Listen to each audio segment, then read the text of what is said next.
잔금해제 시간입니다. 양지수 일단 상승불을 켜고 있습니다만 코스피는 상승폭을 반납하고 있고요. 코스닥은 하락권에서 상승으로 고개를 돌린 상황입니다. 시각 현재 개인들의 매수세가 코스닥을 좀 지지해주면서 그래도 탄력을 조금 회복시켜주고 있습니다. 다만 어제 대비 코스피 쪽의 대형 종목군들 분위기가 그리 좋진 않습니다. 어느 정도 쉴 것은 예고가 되었으나 어떤 대응을 해야 될지는 분명 고민되는 시점인 것 같습니다. 시장과 종목에 대한 이야기 풀어가도록 할게요. 임성훈 부장과 함께합니다. 어서 오세요. 네, 안녕하세요. 네, 안녕하십니까. 현재 시장 분위기 어떤지 머니맵 통해서 살펴보겠습니다. 대형주 전반에 오늘 좀 하락불이 우세합니다. 삼성전자, SK하이닉스, 어제장 시장에서 SK하이닉스 3% 이상 올라줬는데 외국인의 매수가 집중적으로 유입되기도 했었죠. 오늘은 실시간 금액 기준으로 하이닉스 외국인이 가장 많이 팔고 있습니다. 1% 정도 하락권 진행이 되고요. 현대차, 기아, 가열차게 올라왔었는데 오늘은 저PBR 종목군 내에서도 상당수가 조정이 나오는 모습 보이네요. 현대차도 3% 이상의 하락으로 진행이 됩니다. 그 밖에 제약 바이오나 혹은 인터넷 서비스 쪽에서는 비교적 견고하게 버티는 흐름 나오고 있습니다. 자, 종목별로 궁금증이 참 많은 최근입니다. 한 종목씩 또 시장에서 이슈가 있거나 눈여겨봐야 되는 종목들 들여다볼게요. 첫 번째 잔금해제 종목 열어봅니다. 삼성물산을 첫 번째 종목으로 짚어주신다고 하네요. 지배구조 모멘텀 부활 포인트 확인해보죠. 어제 정말 오랜만에 주가가 17만 원을 돌파하기도 했습니다. 좋은 시세 저PBR 이슈와 맞물리면서 보여주고 있는 최근인데 물론 오늘 장은 좀 내려가요. 행동주의 펀드의 적극적인 주주 환원책 요구, 지배구조 개편 요구가 계속되고 있죠. 예, 네, 죄송합니다.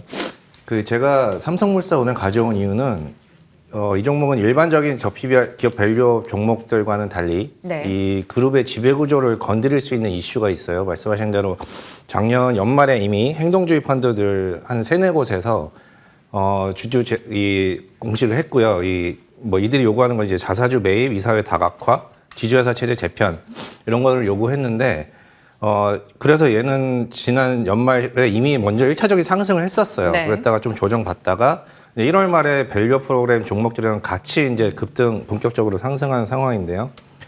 이 행동주의 펀드들의 소수주의 안건이 주총에 상정이 됐습니다.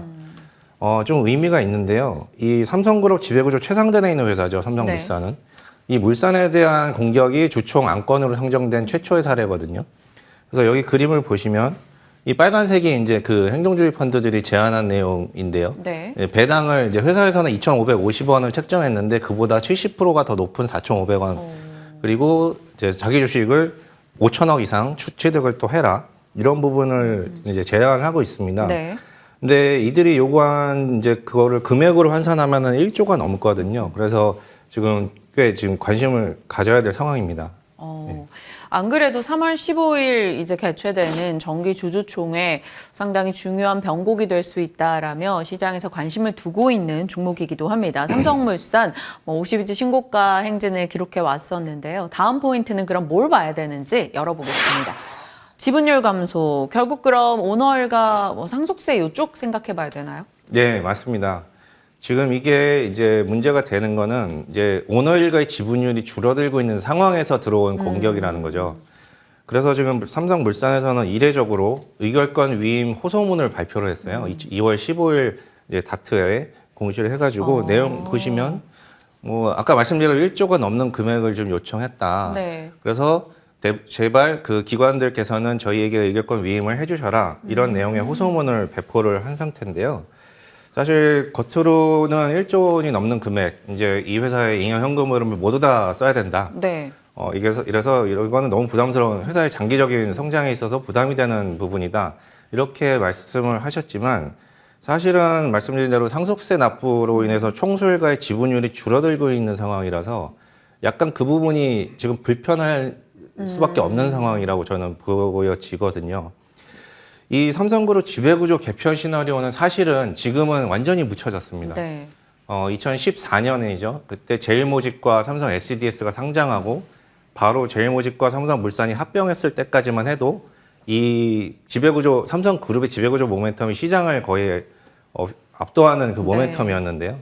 그다음에 근데 이제 국정농단 사태가 벌어지면서 이제 이재용 회장도 구속되고 재판을 받고 하면서 이재용 회장이 이제 자녀 승계하지 않겠다 뭐 이런 선언도 했었고 하면서 아 이제 삼성그룹 지배구조 개편은 이제 그냥 물 건너갔구나 끝났구나라고 이제 다들 생각을 하던 상황입니다. 거의 가능성을 제로로 생각했던 상황인데 지금 이 지배구조 그림을 보시면 총수일가 네. 이재용 회장과 이 3모녀의 물산에 대한 지분율이 30.89%죠. 요게 지난 2월 초 2조 원 정도의 그 지분 매각을 이 세 모녀께서 하셨는데 네. 그로에 대해서 감소한 금액입니다. 원래는 31% 정도 좀 넘었었거든요. 그래서 물론 감소폭이 뭐 0.9%포인트 정도 그리고 삼성전자는 0.4%포인트 정도 감소를 했는데 뭐 크지 않다고 볼 수도 있어요. 그리고 근데 하지만 앞으로 26년까지 추가로 2, 3회 정도를 더 이제 내야 되는 상황이거든요. 상속세를. 그러니까 앞으로 계속 감소할 수밖에 없는 상황에서 네. 이런 공격이 들어왔다는 게 지금 어쨌든 예의주시해야 될 상황이다 이렇게 보여집니다.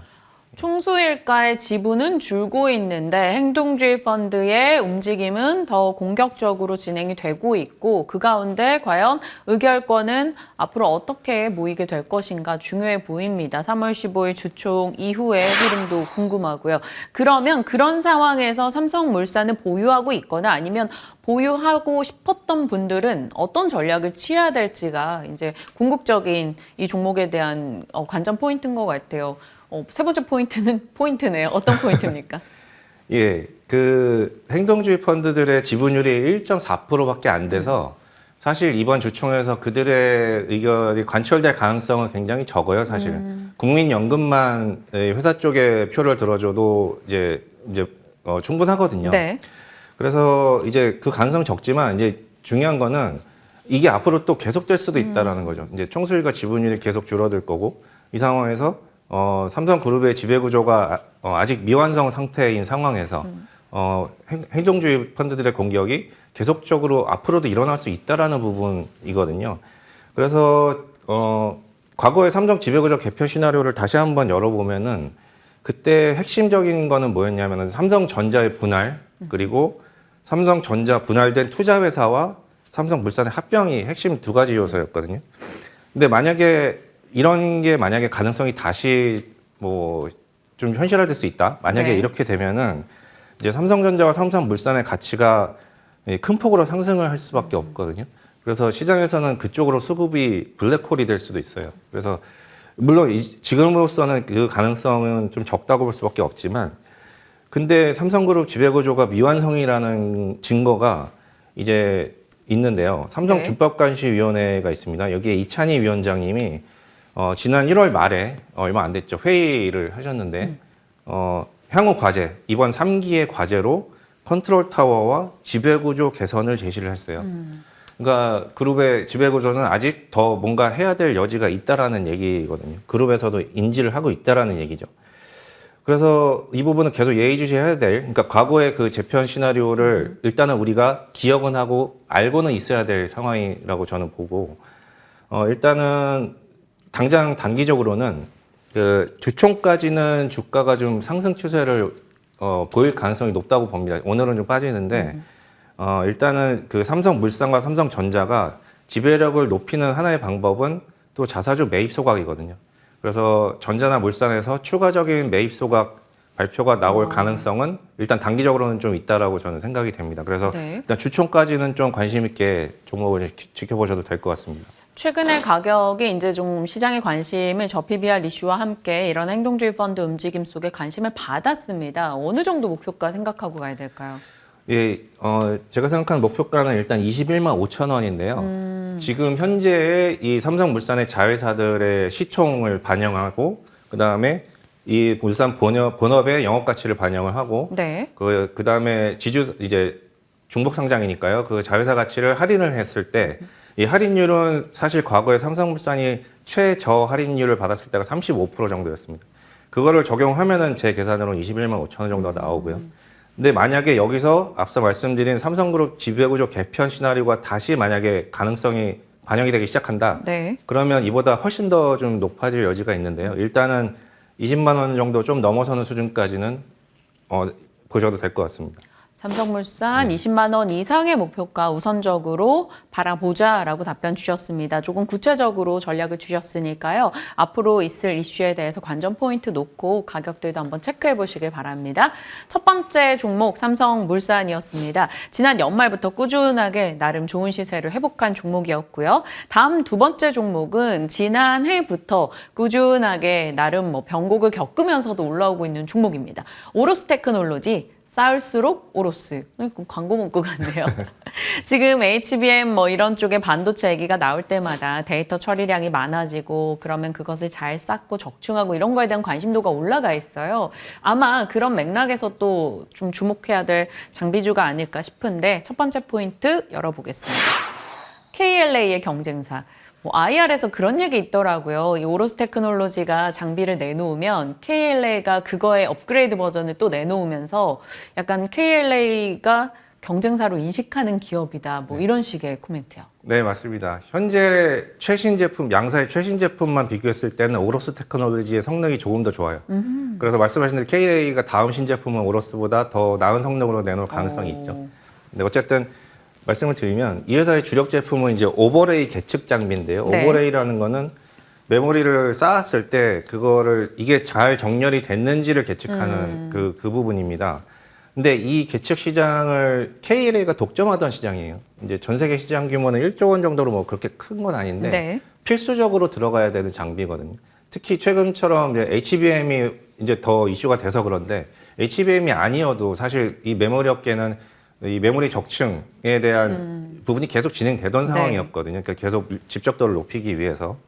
근데 이 KLA가 독점하던 시장을 오로스 테크놀로지가 약 10여 년 전에 이제 유일하게 전 세계에서 유일하게 진입을 한 회사고요.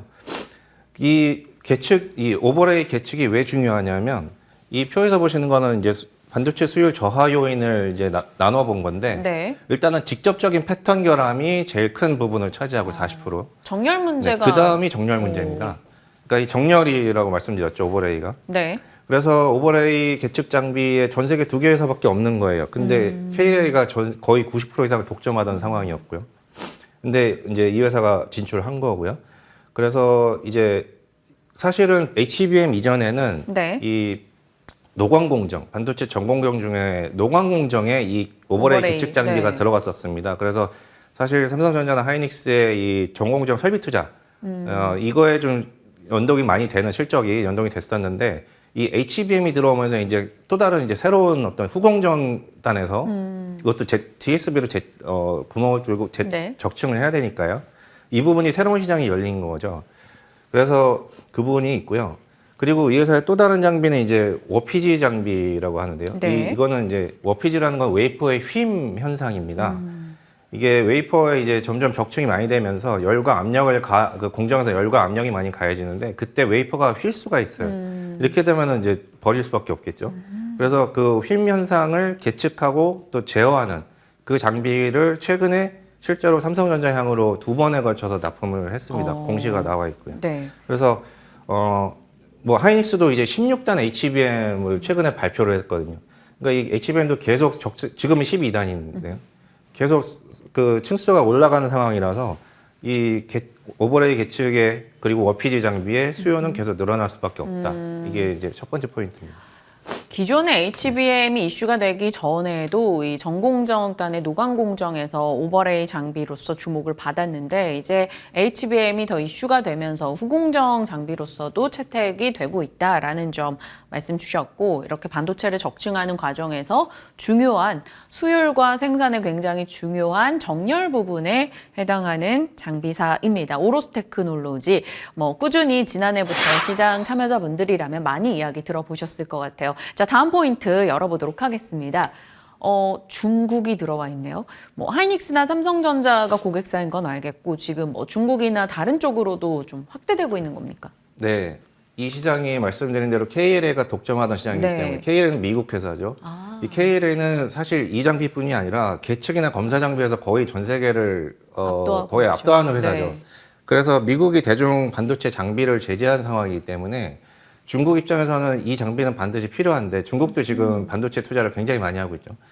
이 장비가 반드시 필요한데 KLA 장비를 못 사니 그 대안은 사실 이 회사밖에 없는 겁니다. 그래서 이 오로스 테크놀로지의 중국향 이제 발주가 늘어날 걸로 보여지는데 실제로 그 공시 현황을 보시면 22년도에 이제 JHICC 그리고 CXMT 두 회사에서 비교적 다른 장비 국내 회사 발주액보다 굉장히 큰 규모의 발주를 냈었던 네. 기록이 있어요. 그래서 앞으로도 아마 중국 회사들은 오로스 테크놀로지 향으로 이 장비 발주를 또 이제 낼 가능성이 있어 보입니다. 지금 네. 말씀 주신 포인트만 보면 저희가 이 종목을 안 살 이유가 없어요. 막 전공정에 쓰이다 후공정도 쓰이고 앞으로도 많이 쓰이고 KLA 경쟁사기도 하고 중국 수에도 볼 수 있다. 뭐 이렇게 간다면 당연히 매수하고 싶어질 것 같은데 저희는 그래도 끝까지 신중하게 다음 포인트도 듣고 결정을 내려보도록 하겠습니다. 상승 잠재력 어떤 점으로 봐야 될까요? 뭐 경쟁사 대비일까요? 네, 그 우리나라에 사실 오로스 테크놀로지랑 비슷한 경로를 갔던 그리고 비슷한 경쟁력을 갖고 있는 회사들이 있습니다. 이제 넥스틴과 파크 시스템즈인데요. 이 넥스틴 대표가 오로스 테크놀로지 네. 대표였었다는 네, 얘기 맞습니다. 들었었어요. 예. 그 넥스틴도 이 넥스틴은 아까 보신 패턴 결함이 가장 큰 요인이었는데 패턴 결함 검사 장비를 하는 회사고 이 회사도 KLA의 독점 시장을 진입한 회사입니다. 그리고 중국향으로도 매출하고 있어서 오로스랑 비슷한 회사인데 그러네요. 이 회사가 지금 이렇게 성장 이후에 꾸준히 상승 추세를 보이고 있고 현재 7천억이 넘었어요. 시총이. 그리고 파크 시스템즈도 원자 현미경 분야에서 독점적인 거의 그 경쟁력인데 이 회사는 1조가 넘었고요. 그래서 제가 봤을 때 오로스 테크놀로지 현재 3천억 내외이기 때문에 이 두 회사의 이 경로를 따라갈 여지가 있다. 이렇게 저는 생각을 합니다. 그러면 목표가를 어느 정도 보세요? 제가 48,000원 말씀드리는데요. 네. 일단 48,000원은 이제 한 15배를 주는 상황입니다. 앞으로 한 포워드. 근데 한 가지 더 말씀드리고 싶은 거는 네. 엔비디아 실적 발표가 있잖아요. 목요일 우리나라 시간 목요일 아침인데 네. 그 실적만 일단 확인하시고 액션을 하셔도 될 것 같아요. 왜냐하면 지금 엔비디아 실적에 있어서 약간의 노이즈가 생기고 있거든요. 그 약간 리드 타임이 길어지고 네. 있다 이런 얘기들이 있어서 엔비디아 실적이 만약에 좀 부러지면은 전체적으로 반도체 관련주가 다 빠질 여지가 있기 때문에 뭐 아닐 수도 있고요. 뭐 모릅니다. 근데 일단은 실적 발표를 한번 보시고 그 다음에 이 반도체 관련주 뭐 오로스라든지 액션을 그때 한번 취하시면 좋을 것 같습니다. 네, 일단은 말씀 주신 포인트로 저희가 지켜본 후에 엔비디아 실적 발표 이후 시장의 평가를 보고 대응을 해보자라는 의견입니다. 저희가 이야기하고 있는데 정말 저희 코너 속에 이게 방송되는 시간에 정확하게 또 상승 쪽으로 전환을 하는 오로스 테크놀로지입니다. 목표가 정확하게 어떻게 보십니까? 네, 48,000원 정도 보고 있습니다. 네, 48,000원 네. 다시 한번 짚어드리도록 하겠습니다. 삼성물산과 오로스테크놀로지 오늘 두 종목 관심 두고 계신 분들 한 번 더 내용 체크해 보시길 바랍니다. 오늘 메리츠증권 도곡지점의 임성우 부장과 함께했습니다. 고맙습니다. 네, 감사합니다.